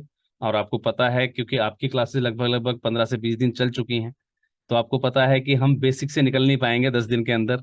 तो बेसिक क्लासेस चलेंगी। अगर आप अपने आप को चाहते हैं कि हमें रिवीजन की ज़रूरत है या हम दोबारा भी सीखना चाहते हैं, तो आपको अगर ज़रूरत लगती है, क्योंकि हर बार कुछ ना कुछ नया बताया जाता है, कुछ ना कुछ नया डिस्कस किया जाता है, अगर आपको ज़रूरत लगती है कि नहीं अभी हमें और सीखना है, तो आप भी अपने इस कोर्स के लिए एनरोल कर सकते हैं। एनरोलमेंट जो है लास्ट 21 तक रहेगा। 22 से क्लासेस स्टार्ट कर दी जाएंगी और वहाँ पर जो टाइमिंग्स हैं वो 9 o'clock से ही स्टार्ट रहेंगी। तो सभी को साधुवाद, सभी को शुभकामनाएं। और कल हम मिल रहे हैं अपने सेशन में। कल हमारे पास जो टॉपिक रहेगा मैं आपको क्लियर कर देता हूँ। कल आपके साथ जो है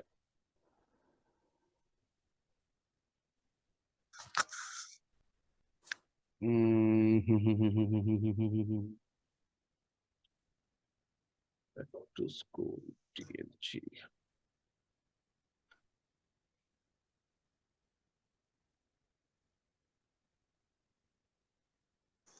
यस, 25 टिप्स मैं शेयर करने जाऊंगा कल आपके साथ कि कैसे आप इफेक्टिव प्रपोजल राइटिंग जो आपने सीखी है उसकी फंडिंग सक्सेस आपको मिल सके।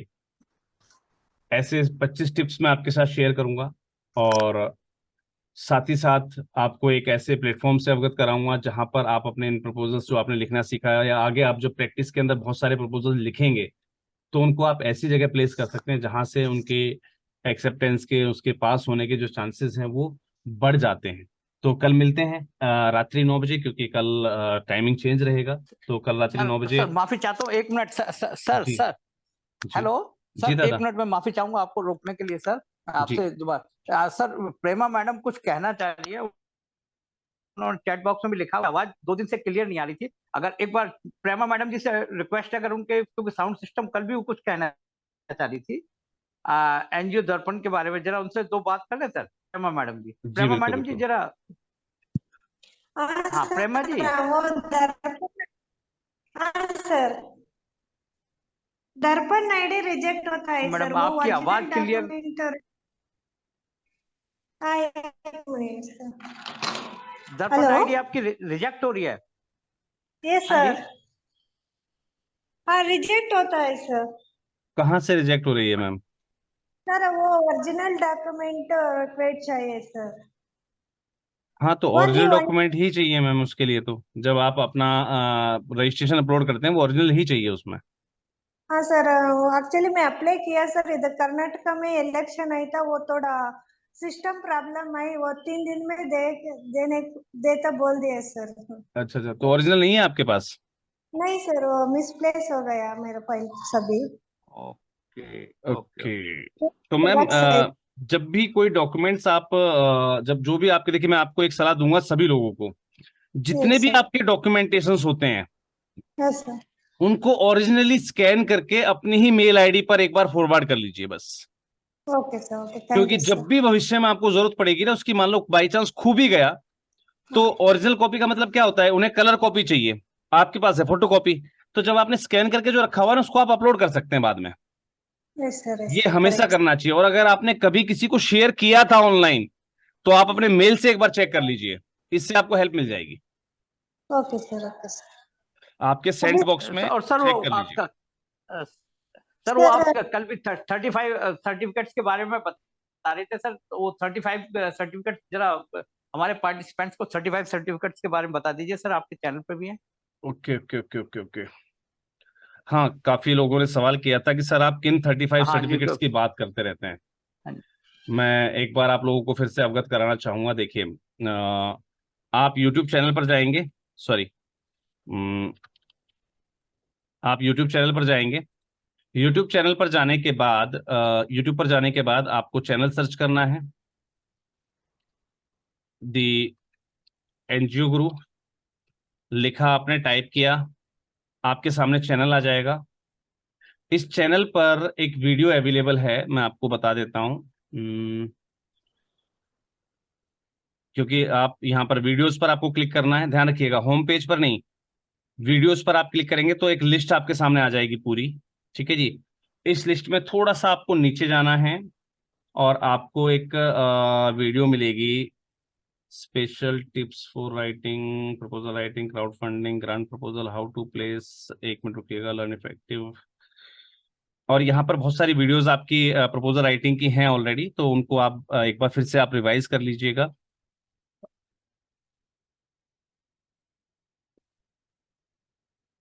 गवर्नमेंट ग्रांट,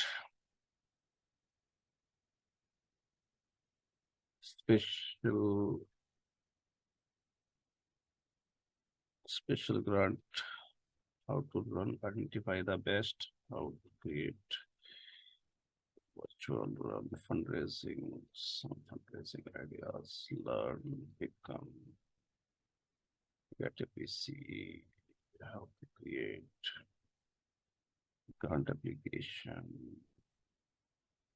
आपको इस प्रकार से नीचे आना है और आपको वो वीडियो मिल जाएगी यहाँ पर। some mistakes,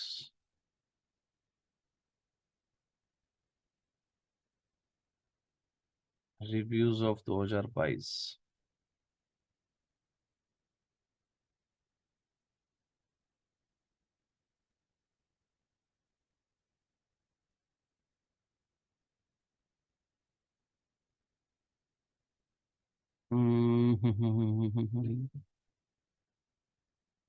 ये वाली वीडियो है, कंसेप्ट नोट ग्रांट एप्लीकेशन नहीं, special gift, banking input video, first type. Hello sir. जी सर। सर ये the NGA guru 35 government certificate लिखने पे डायरेक्ट आ जाएगा सर? आ जाता है। यस सर मैंने अभी निकाला हुआ है सर। 35 35 बस इतना भी कर देंगे तो सर आ जाएगा सर। चलिए जी। ये न्यू ईयर गिफ्ट के नाम से आपको वीडियो मिलेगी। आप डायरेक्टली अपने यहाँ पर जो है चैनल पर जाने के बाद आप यहाँ पर लिख सकते हैं न्यू ईयर गिफ्ट, और आप जब वीडियो को सर्च करेंगे तो सेम वीडियो आपके सामने आ जाएगी। सॉरी, 1 मिनट रुकिएगा, मैं पहले चैनल पर आ जाता हूँ। ये वो वीडियो है। वीडियोस में आप आए, यहाँ पर आपको लिखना है न्यू ईयर गिफ्ट। क्या बात है, अच्छा वीडियोस में चेक करना था मुझे, सॉरी। यहाँ पर सर्च करना, sorry, new year gift.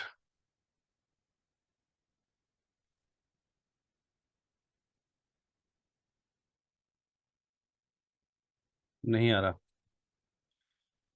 The NGO group, yes sir the NGA guru 35 लिखने के बाद आ 35 जाएगा सर्टिफिकेट। चलिए यस जी। Sir yes sir. इस वीडियो को एक बार जो है ना आप लोग ध्यान से देख लीजिएगा, ठीक है। ये आपके बहुत काम की वीडियो है और यहाँ से आपकी एक्टिविटीज भी सॉलिड हो जाएंगी। आपको कहीं भी भटकने की आवश्यकता नहीं है। आपको जो है इस वीडियो से बहुत सारी नॉलेज मिलेगी और बहुत सारी एनजीओज ने इस चीज का फायदा भी उठाया है। लेकिन स्किप करके मत देखना, बड़े ध्यान से समझने का प्रयास करना। इसमें जो बताया गया है आपको उसको बड़े ध्यान से सुनने का प्रयास करना। सर्टिफिकेट जनरेट करना आसान हो जाएगा, लेकिन कहीं ऐसा ना हो कि आप गलत तरीके से सर्टिफिकेशन डाउनलोड कर लें या गलत तरीके से अपना सर्टिफिकेशन क्रिएट कर लें, जिससे कि बाद में वो सर्टिफिकेट नल एंड बॉन्ड रहे, आपके लिए कोई यूज का नहीं रहेगा वो। तो इसमें जो तरीका बताया गया उस तरीके को मत भूलना, उस तरीके को ध्यान से सुन लेना कि कब डाउनलोड करना है, क्यों बनवाना है सर्टिफिकेट, कैसे बनवाना है। ठीक है, वो सारी चीज में बताई गई है। ठीक है जी, क्लियर है सभी को? यस दादा। चलिए, बहुत बहुत धन्यवाद। आप जो है चैनल पर जाकर जो है 35 सर्टिफिकेट्स वगैरह लिख देंगे तो आपको ऑलरेडी ये वीडियो मिल जाएगी आपके पास। चलिए, सभी को बहुत बहुत धन्यवाद, और मान्यवर को बहुत बहुत धन्यवाद जो उन्होंने बहुत अच्छी चीज याद दिला दी, क्योंकि काफी लोग बार बार पूछ रहे थे। और हालांकि मैंने उन्हें चैनल पर बोल दिया था, लेकिन काफी लोग उसको सर्च नहीं कर पा रहे। तो आप जो है द एनजीओ गुरु 35 सर्टिफिकेट लिखेंगे यूट्यूब पर जाकर, तो ये सर्च हो जाएगी वीडियो। आपको शायद सर्च हो गई होगी सभी को, राइट? तो इसको ध्यान से एक बार देख लीजिएगा, और इसके हिसाब से अपनी जो है एक बार प्रैक्टिस कर लीजिएगा, और सालाना अपने कार्यक्रमों की रूपरेखा बना लीजिएगा इस वीडियो के हिसाब से। ये आपके बिल्कुल फ्री प्रोग्राम्स हो गए हैं। सभी को बहुत बहुत धन्यवाद, और सभी को शुभ रात्रि। जय हिंद, जय thank you Bharat. Sir, thank you. Thank you दादा, थैंक यू सो मच।